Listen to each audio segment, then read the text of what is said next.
what's been bothering me lately, just looking at different tweets and LinkedIn messages, is that I think since GA4 rolled out, people are now shying away from just measuring the effectiveness of any channel. If anyone's been watching our videos or reading our content over the last 5 years, this is what's frustrated us with almost every other marketer that does content, is they kind of have this belief. It's like, if we just grow traffic, some portion of those people will convert, and there's no difference in any of the content that you produce. We literally have created the current system at Grow and Convert and what we do based on not doing that. And our whole Pain Point SEO methodology was based on us proving ourselves wrong by looking at data and showing that not every article you produce has the same effectiveness in terms of driving results for the business. And there are certain articles that drive way more conversions, that have way more of an impact. If you just had this mindset that all pieces of content that you produce are equal, you're just not going to drive the same results.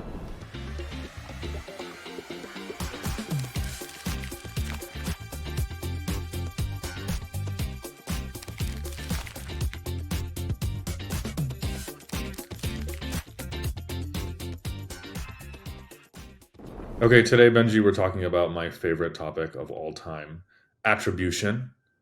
We've done several posts and videos over the years on attribution because Google keeps making it more and more challenging, and we're going to talk about that today.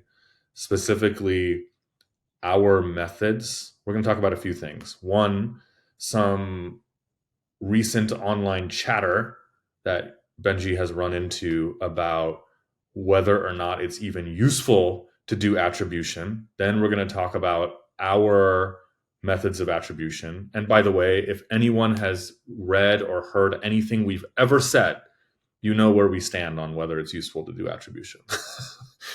Then we're going to talk about our method and how it was based on some features in Universal Analytics, UA, that have become exponentially harder in GA4.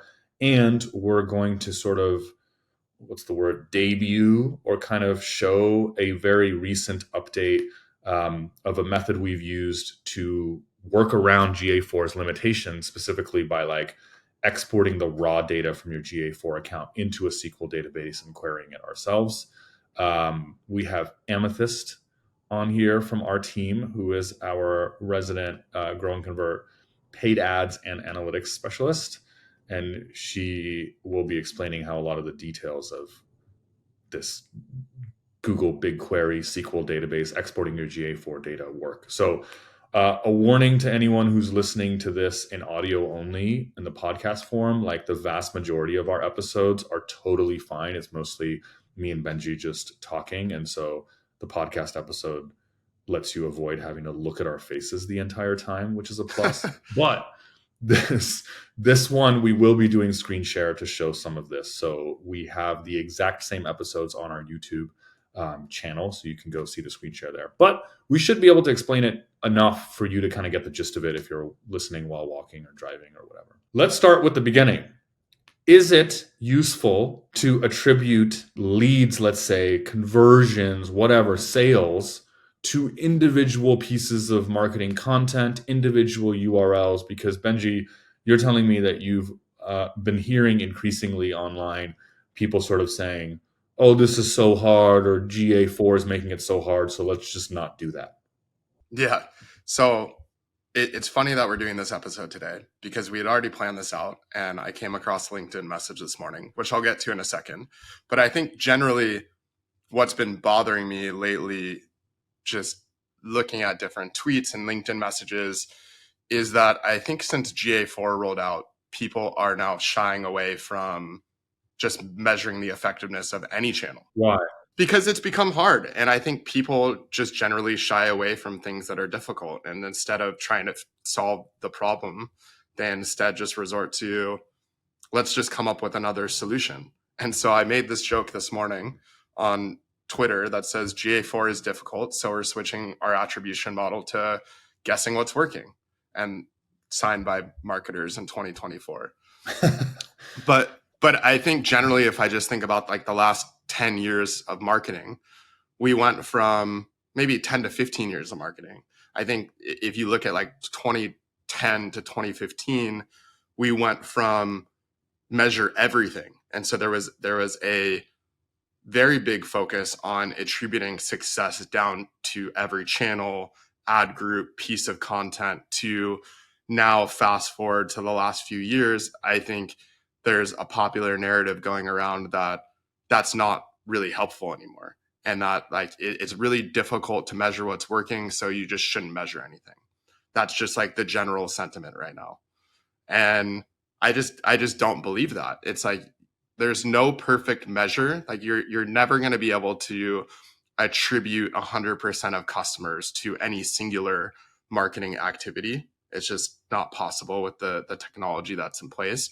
But that doesn't mean that it's not useful to measure the effectiveness, because you can see directionally things are working and make budgetary decisions, resource allocation decisions based on what's working, instead of just having kind of like a haphazard view of the channel and just saying, generally this channel is working, so we're going to invest more in it. Okay, well, what's working about it?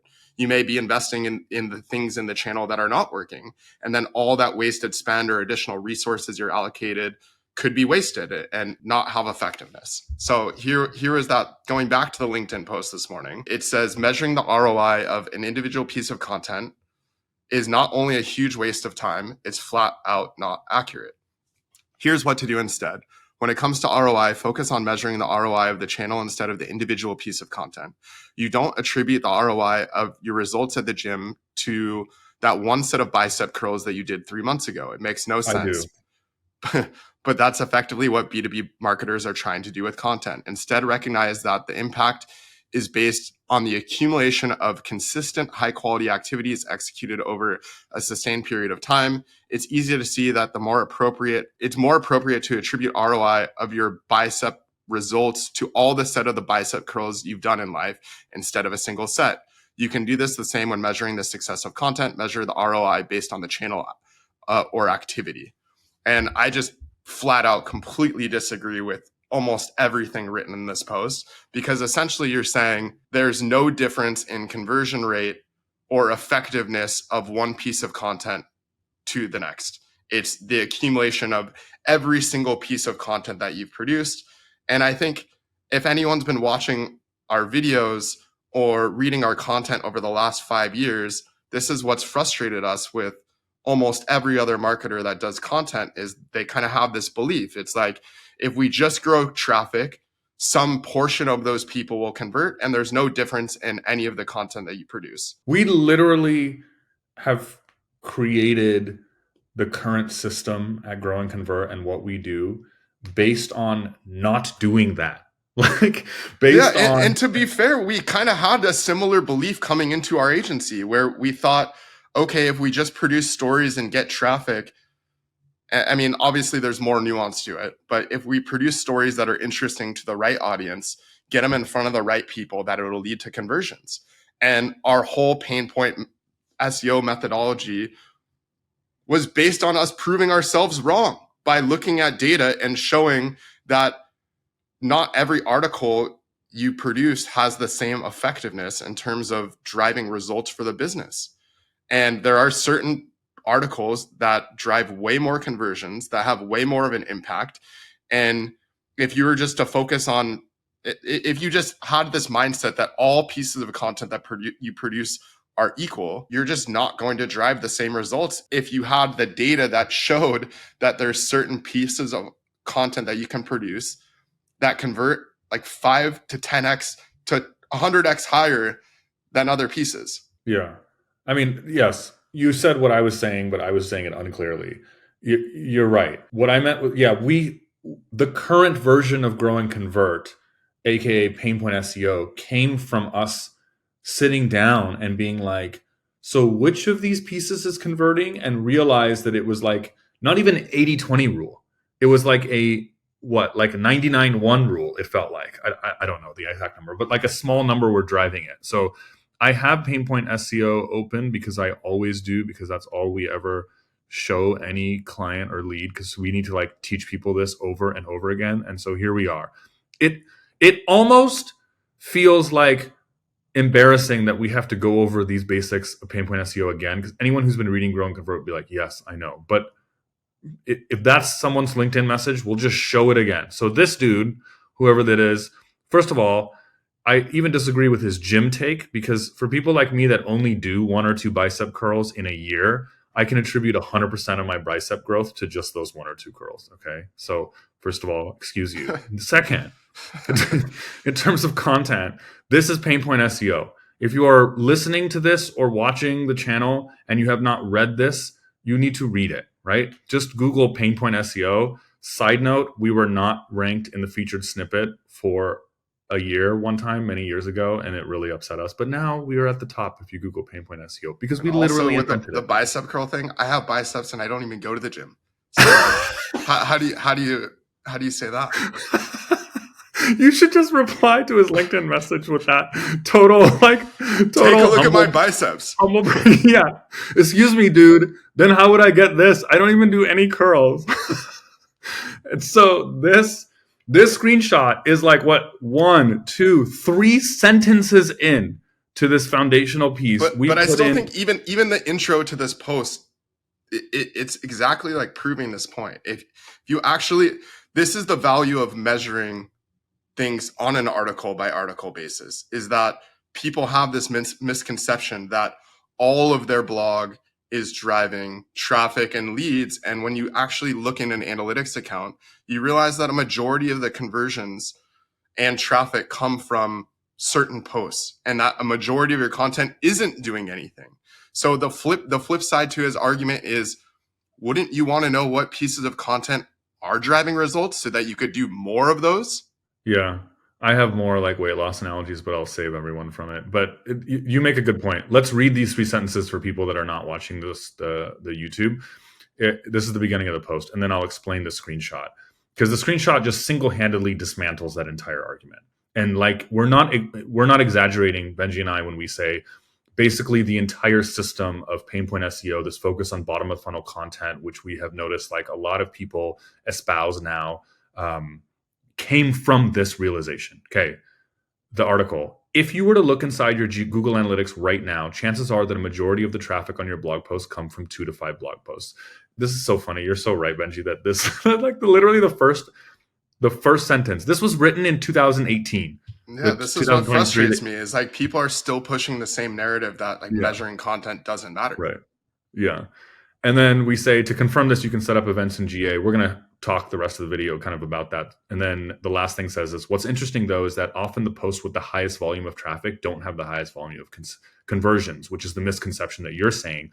If you adopt that guy's mentality, you say content in general, all of the blog is contributing a certain amount, and you don't realize what's actually happening underneath. So this screenshot, I'll explain as best as I can to listeners only, is an analytics screenshot showing each row has a unique landing page. We've blurred it out to save the client's privacy.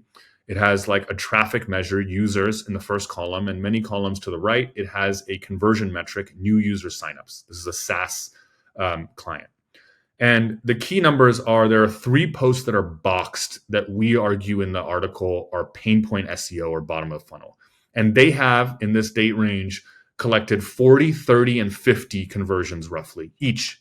First is 40, then 30, then 50. The other 1, 2, 3, 4, 5, 6, 7 articles have, now listen carefully, converted this many times: 5, 3, 0, 8, 0, 0, 3.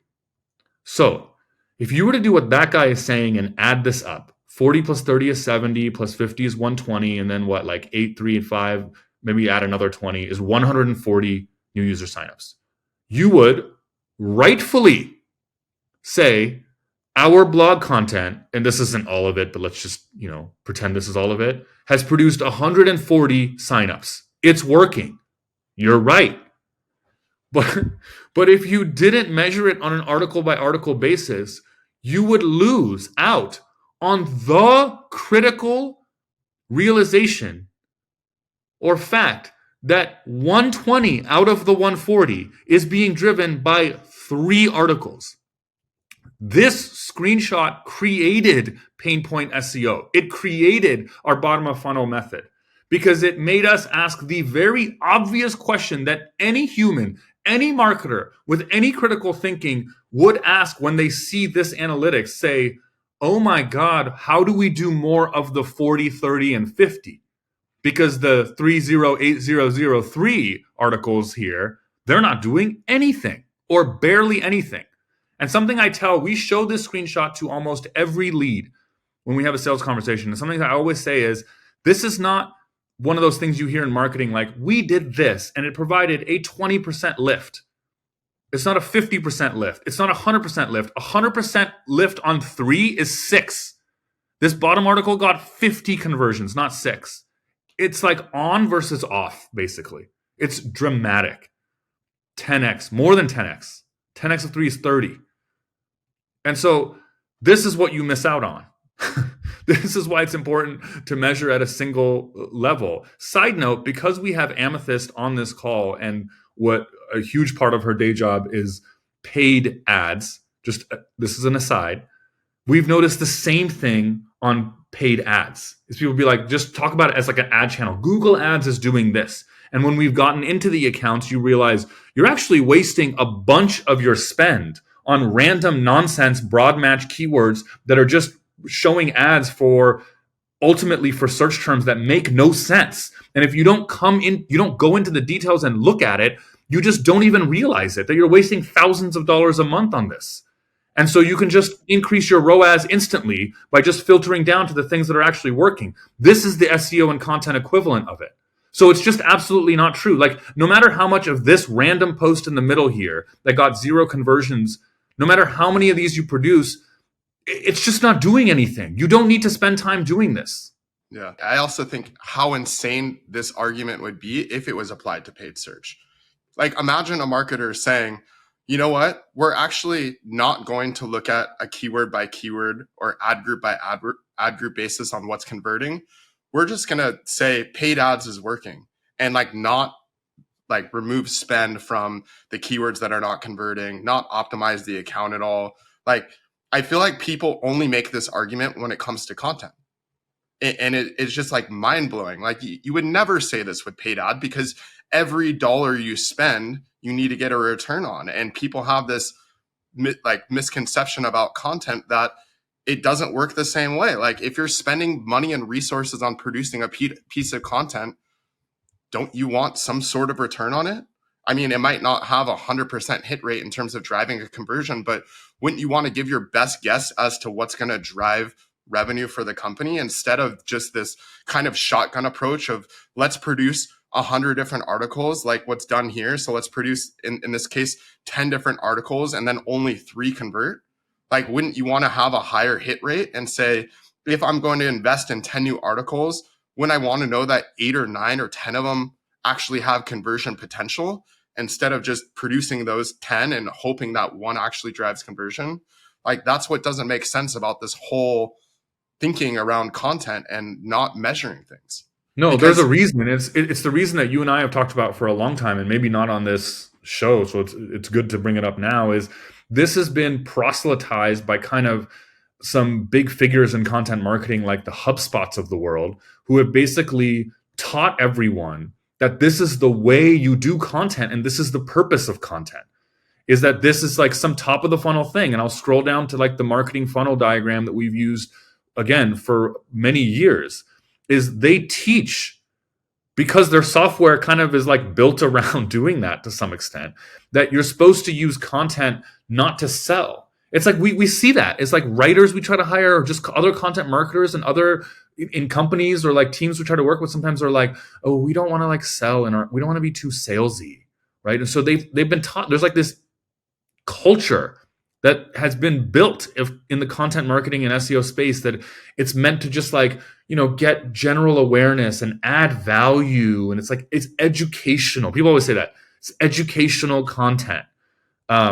And the whole ethos here is, oh, actually, if you sit down and measure it, and that's the reason I can see now, because you're getting me worked up, why you were worked up when you see that, is the only way to realize that thinking is false and is wasting potentially hundreds of thousands of dollars of marketing budget a year in your organization. is to measure it on a piece by piece basis. Otherwise, you're just getting the total and those details are just gone. Well, there's a few reasons why people don't. One, it is difficult, as we're going to show, to start to measure things on an article by article basis. Two, I think marketers and other agencies as well benefit by not measuring this, because if they actually measured things by on a conversion by conversion basis and showed that all of the effort that they're putting into producing content on their blog isn't driving results, they're probably out of a job. And if they can just say, look, generally this channel is working, and disregard the last 100 pieces that I produced that didn't drive conversions, conversions are still going up. Like, it makes them look good. Great point. And so like, yeah, we lean into the data. And to be honest, sometimes this does come back to bite us. Like, because we're measuring our content versus the site overall, sometimes our numbers aren't as good as they should be. And it hurts.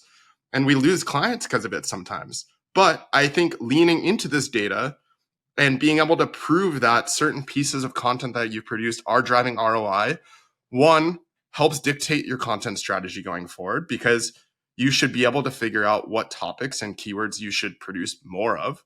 Two, it can help when you're thinking about updating content, because again, like, people have we have a video on updating content, so you guys should watch that. But in that video, we go into detail about how all the updating work we did was very strategic, because we looked at what pieces of content have converted in the past and then made concerted efforts to update those pieces, knowing that they would drive ROI if we can get those rankings up almost immediately, versus the opposite, which is just updating anything on your blog. Like, why would you do that? There's very little point to doing that. And then the last thing is, you can also focus link building efforts. So, for example, if you know one piece is really high converting and it's ranking in position 10 or position 3, and you can build links to that piece to get it up to position 1 and get more traffic to your article, you also know you're probably going to drive more conversions from it. So not having this level of insight is probably hindering you from driving more results from content.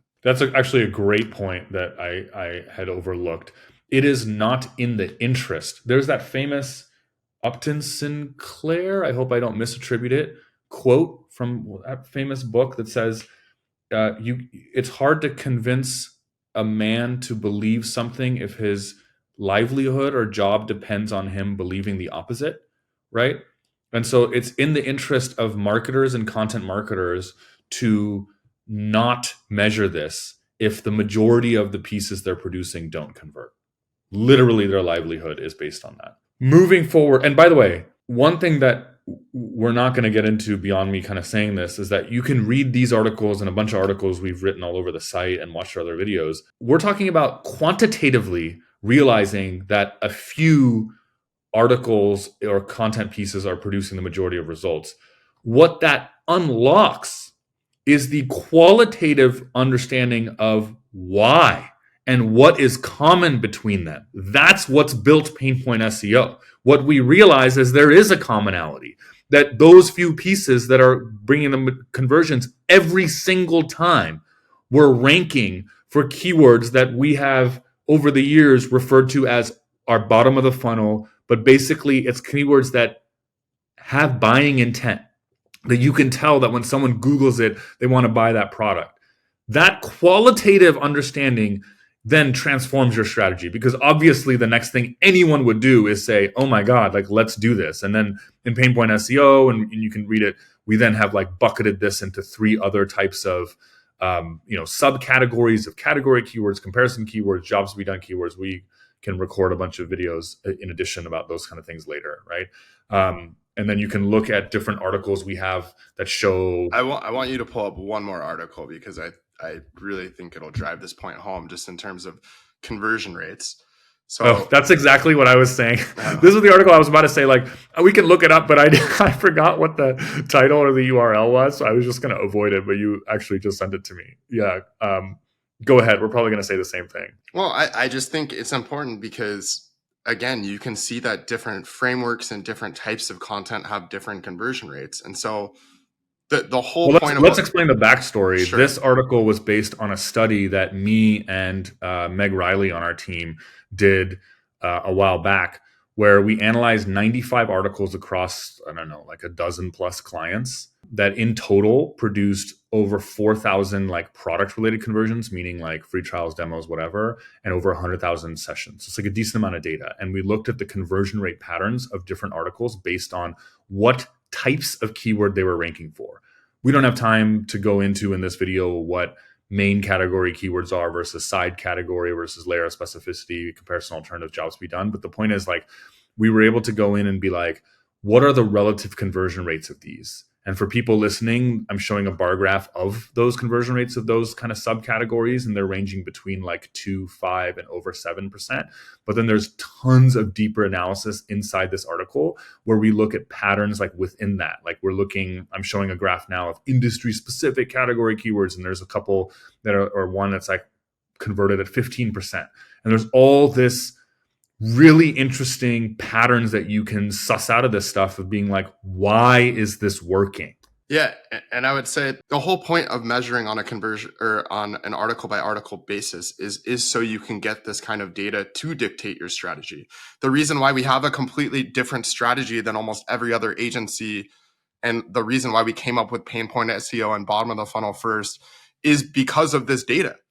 We looked at all the data across our clients and we asked the question, why are certain pieces converting higher than others? And that's what led to this information. It's what dictates our strategy. It's what allows us to go into a new account or any new business that we haven't worked with and know what types of pieces we should produce from the very beginning. And without this data, you don't have that. And you just assume all of the pieces are collectively driving revenue when that's just not true. And so that is the value of doing this level of analysis. And like just these conversion rate numbers, if anyone's ever actually measured this, these are extremely high. I know like a 4% conversion rate maybe doesn't sound high to a lot of people because like a lot of people throw out the average like, oh, a site converts at 3%. But it's not as simple as that. Like when we analyze most blogs and we look at their conversion rate blog wide, we're seeing conversion rates typically of like 0.25% all the way to sign up. And this is not or less. And this is not email sign up. This is signed up for a free trial, reached out for a demo. A 4% conversion rate from someone reading the blog to signing up is extremely high. 15%. This is like higher than most landing pages convert. So that's why this information is important. Right. Yeah, you don't get that on accident. You get that on purpose. So measuring, we've gotten, thank you to that person for getting us both worked up. So how do you actually measure this, which is what we want to talk on this back half of this conversation, and what we have Amethyst so patiently sitting here smiling and listening to us yell about conversions. Sorry, I should probably hear this rant about this stuff every single day. but it's more fun on this than on Slack. So this screenshot in Pain Point SEO, let's talk about the mechanics of doing this and this challenge that you started this conversation off with, Benji, of like people noticing that in GA4 it's harder, and so they're even more inclined, or you're seeming to notice that online discussions are getting people to be more inclined to just kind of throw their hands up and be like, whatever, like GA4 makes this even harder. So we're going to start to get a little bit technical, but you don't have to understand every detail of it. We have other articles and videos that we will link to in show notes and all for you to dive in. The point is to try to follow the overall arc of this story. Okay. And number one, this report was in Universal Analytics, which for everyone who's not paying for GA360 was sunsetted last summer. And this report is a last click report. Why? Because it's the landing pages report, meaning everything is done on a same session basis, meaning this first row, if you take it as an example, or any of the rows, this URL was the landing page of sessions in which 40 people converted. Why is that insufficient? Because what it's not counting is what about that URL being a landing page for someone who doesn't convert in that session. So they're not part of this 41, but converts 2 weeks later, who comes back to the site 15 times and converts 2 months later. This landing page was what introduced them to this brand. It should get credit. That is referred to as first touch attribution because it was the first touch. And this same session stuff in UA was not good enough. So back in the day, years ago, we devised we found, actually, there was some consultant that I've forgotten the name of that like helped me figure this out, or someone in our course. Ooh, I feel really It bad. was I a don't remember. combination of someone in the course letting us know about this model comparison tool, and then us finding a consultant to actually help set it up. Yeah, there is a, if that person is still listening, I mean, this was like years ago, but I think you gave a shout out in one of the yeah, old I gave a blog shout posts. out in an article. I come from academic science, and so it's very important to me not only to attribute leads to blog posts, but attribute ideas to people. Because it drives me crazy when people take ideas and pretend it's their own. Anyway, we found a report built inside of UA, the old Universal Analytics. Here, I'm showing the screenshot of UA, that left-hand sidebar, deep inside conversions, the conversions like drop down. The last possible report was model comparison tool, which does exactly what you're thinking, which is it lets you compare conversions or any metric based on different attribution models. So the most common are like last versus first click. So we use this to solve that exact problem. So we'd say on a given URL now, for this particular grow and convert post, let's do this number 2, content strategy, 37 conversions of whatever metric we're talking about. I think in this case it was like email list signups. Yeah. Versus in the first click, there's 38, right? So one extra person came back in a later session and signed up. That's useful to know. Now, in our case, email signups, it's a little bit different, but we can see, and we do see in our clients, if you're talking about like demo requests for your enterprise SaaS, B2B SaaS thing, each demo is very valuable. First click or first interaction conversions are typically higher when it comes to content because of how people discover this. So with paid, you can imagine someone's bidding on a keyword, they click into your landing page, and they usually convert in that same session. Whereas when you're ranking for something in SEO, someone's searching for some solution to a problem that they have. They click into your article, they may read it, then they're like, who is this company? I want to learn more about them. Oh, let's research another topic. They might come back to your site and convert at a later point in time. Yeah, they have So to discuss with their coworkers, or like, oh, I got to discuss with my team. If you're selling like IT security software, that's not a flippant decision.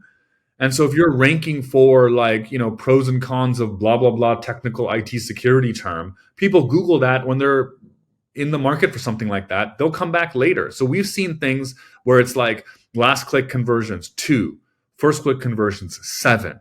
There's a big difference, right? That's like multiple fold. So this was all fine and dandy. And then Google threw a big monkey wrench at everyone and said, we are sunsetting Universal Analytics. We're doing GA4. At first we were like, okay, that's fine. We have to like learn this new thing. Then we got into GA4, and this is where I'll turn it over to Amethyst here in a second, and had this terrible realization. So in GA4, and you can start sharing your screen, Amethyst, and maybe I'll start and then at some point pass the mic over. There is something called model comparison tool. So we were like, okay, things are fine. We're good. And then we started to try to use it and realize things are very much not fine. And basically, like many things in GA4 that a bunch of people online for the past year or whatever since last summer have been complaining about, GA4 obfuscates the data. It like averages, and it was just horrible. You can explain the shortcomings of this model comparison tool in GA4. Yeah, so there are actually a lot of shortcomings to this model comparison tool. First, they took away first click. Like that's not good. The landing pages themselves are very hidden in this. You can't. So for us, we only develop part of the blog posts for a given client, and so we only want to track those blog posts. And previously, we were using a regex filter to look at each one of those. And in this version of the model comparison tool, that doesn't really work the same way anymore. So there are just like a lot of problems here. So we ended up coming across this solution of taking the raw data from GA4 and putting it into BigQuery, which is a data warehouse also from Google. And with that raw data, we add it to a SQL database that we can then create scripts for to pull the necessary data that we want and put it into a Looker Studio report that does basically exactly what the Universal Analytics version of the report did. We can have first click, last click, add in regex. So we're only filtering by specific blog posts or specific pages, looking at different conversion events and different date ranges so we can see the very granularly the landing pages, first click, last click, source medium, all of those kinds of things that we can no longer see in GA4. And in this report, it's not being sampled. It's not using any kind of, oh my gosh, I'm blanking on the word. Yeah, it's giving you the raw data. It's giving you the raw data. Exactly. Yeah, the sampling thing is a huge issue because people, like, I remember when GA4 rolled out and people were like, even we did this. I think we were comparing the number of conversions we were getting in GA4 and UA, and they were wildly different. And we couldn't figure out why. And it's because a lot of the models that GA4 is using for conversions are sampling models. So they're basically saying, it's using some AI or machine learning to then predict about how many conversions you're getting instead of giving you the actual number that we historically That's correct. And then if your account isn't getting enough volume of conversions, Google will also threshold your account in GA4 to, they say it's to protect user information. So it makes it harder to figure out exactly what user did what thing on your website. Let me pause because it took me a bit to understand this. So I want to make sure everyone is understanding. What Amethyst is referring to when she says thresholding is. So let me back up a little bit for everyone. If you have the same question we did, which is why, like Google, why? Our understanding, I don't know if this is marketing hearsay. I think at this point it's actually like well established. I don't know if it's well established, but it's definitely something that we've heard over and over, and it makes the most logical sense as to why they did this. This is Google's reaction to a lot of, I'm just going to go ahead and blame the European people on our team. And for sure. GDPR. Of which there are many on our team. Apologies, we love you, but it's European GDPR privacy rules. And so Google, in order to comply, was like, screw it, we need to toss out all of our GA and just start again. So the GA4 is like obfuscating this data on purpose. And when Amethyst says thresholding, what she means is if you are creating a report that has a resulting like number of users that have done the thing you're measuring, like in our case, like measuring a free trial start from a blog post, and the report would normally give you a number of like 1, GA4 creates a threshold and says that's under the threshold. We're just not going to show it to you. That's right, Amethyst? That's correct. And then if there are, let's say there's more than 1, it might just say like, oh, there was only 1 and you can't really see. Yeah. And the reason is because they're saying if we were to show you these like we used to in UA, it could allow some webmaster on our side to like suss out and figure out exactly which person it was. Because, and you can imagine how you could do that, right? Like you have some small site and like someone bought something and like you have their credit card info and you can figure out like, you know, oh, that one user, if the analytics lets you see that, you could be like, they came in from this place, their geolocation was this city. And so they're just trying to like not do that. But if you're not trying to do this in some nefarious, creepy purposes, and and like us, you're just like, are these blog posts converting? What we can tell you story-wise is for so many clients at the beginning of the engagement, those first few conversions tell us a lot. Like you're at month 3, for example, you've published a few posts and it's some like enterprise sassy thing where like a couple demos is a big deal because a single deal is worth $300,000 a year or whatever, ACV, like situations like that. And you're just like, is anything converting? And you get this one article onto page 1. Seeing that it has 1 conversion is a big deal. And in those cases, you can figure out who it is, and it's not for nefarious purposes. You're like, oh, this was this huge company, and it was a great lead. And then everyone's like, content is working, versus not seeing that one is like a very different thing where you're like, well, grow and convert content is not producing anything. It's a big deal. And those early signs often do trend towards later stages where you're like, now that piece is producing 10 a month because it's ranking number 1 for this keyword, and it produced 1 when it was on page 2 or something. Those early signs are important, and we couldn't get that. So that was one thing I wanted to talk about is thresholding. The other thing I wanted to slow down to of what Amethyst said, if we go back, Amethyst, to the GA4 model comparison tool that you were showing, the first thing she said is the biggest thing is they took away first click. That's huge. As we mentioned, the whole point of why we did model comparison tool and universal analytics was because last click doesn't tell the whole story.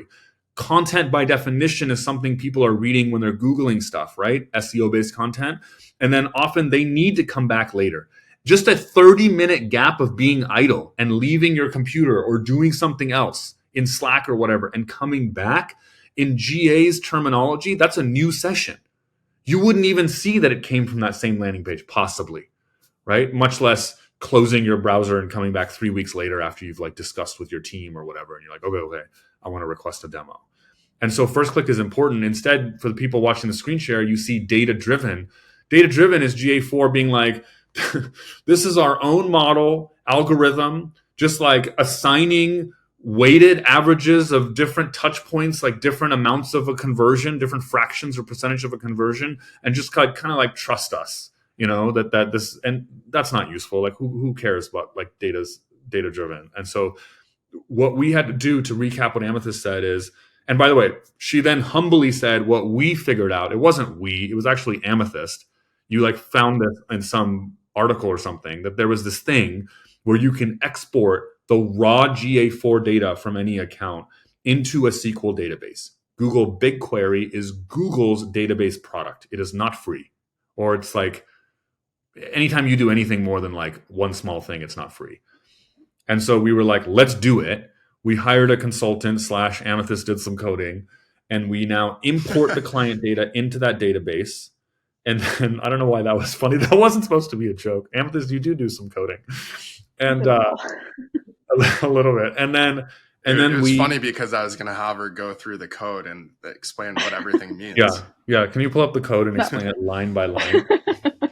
And then we need the code to query the database, aka pull the information we want from the raw data ourselves. So it's almost like we have created this system of kind of doing our own GA4. Like GA4 is keeping that raw data. They're not erasing the data. They're just not allowing you with their built-in reports and interface to slice and dice the data in the way that you want. But you can do that yourself if you export the raw data. And so that's essentially what we are doing for our clients via BigQuery database. And then we're using Looker Studio, what was previously called Google Data Studio, Google's visualization tool, to visualize these things. And those are the bar graphs and all things that we saw. You can go back to that tab, maybe Amethyst. So this is not easy. So going back, Benji, to what you said at the beginning, you're saying like, you get the feeling that marketers are like, well, this is hard, so we're just not going to measure it. Yeah, this is hard. Or maybe they don't know it exists. So I mean, one thing like of this video is just showing people that there is a solution to this problem, that it's not, you don't have to use out of the box GA. And the out of the box GA doesn't give you the right data, but there is a solution to the problem. And two, I think to all the people that argue that this data isn't helpful, like I hope that the first 25-minute rant of this video proved that that's not true. And I think having this data lets us make informed decisions. It helps the client feel confident that we're all moving in the right direction, that what we're doing is working. So I do think it's very valuable for people to look into this connection of BigQuery and then setting up your own reports. And we built this dashboard based on what we need and what's important to us to present to clients. But there's tons of other data that you can get that might be important to your own business. And you can set up your own dashboard with different information than what we have here. But basically, our own dashboard has the channels that the conversions are coming from, the specific articles, then the specific articles combined with the channel. So you could see, did this one article that we produced drive conversions from SEO, or was it sent out in a newsletter? Where are those conversions coming from, to help you make informed decisions about where to promote your content or what's working. To recap, I just think having this data is useful because it can help you figure out what's working and what's not working. It can help you make decisions on what to do going forward. And it can help you have the confidence that what you're doing is actually driving real results for the business, versus just saying content is working, look at how many leads it's driven overall, and then realizing that there's one post on your site that has driven all the leads and that nothing else you're doing is actually working. Just like my one bicep curl is actually driving all of my leads. One last thing I want to leave the audience with, since this video series and podcast is about doubling the agency, like I'd be curious for those that have listened all the way through the end to like answer in the comments a few questions. Number one, how compelling do you think this is? Like if you are thinking about working for an agency, like the fact that we do this, I'm curious whether you're like, I don't know, like this seems kind of nerdy or whatever. If you're like, oh my God, this is compelling. Number two, did you have any idea that Grow and Convert had that capability? Because I'm curious, and where my mind is going in terms of the whole like double our agency goal is, are we advertising that we've done this, that we do this, are enough? Are we like shouting about enough? We're doing this video. Should we have something like this on the homepage, of being like, do you have this kind of clarity of your data? Like our clients do, because we do this for them, Adding this video to the homepage actually now. I already put it on there. Yeah. Besides Benji yelling at people on LinkedIn, does anyone know that we have this capability? So if anyone's watching to the end, I'd be curious to hear your comments of just sort of like how compelling you think it is, whether you had any idea, like whether you think this should be something that we promote more. I think that we've created this little culture in this video series of people giving their 2 cents on what we should do. And it's not to say that we necessarily do everything that people say. Definitely not, because there's a lot of advice but given, we've gotten but like we enjoy good the ideas. discussion. Yeah, and we've gotten good ideas from it. And part of the series has been informed by people giving feedback on certain elements of our process that we're sharing that they like or they want us to dive deeper into. And so, yeah, hopefully the analytics stuff is interesting. Yeah. Thanks, Amethyst. Yeah, no problem. If you like this video, don't forget to subscribe. You can also get the audio-only versions of these shows wherever you get your podcasts. And you can follow us at growandconvert.com/newsletter for any articles and updates for when these videos come out.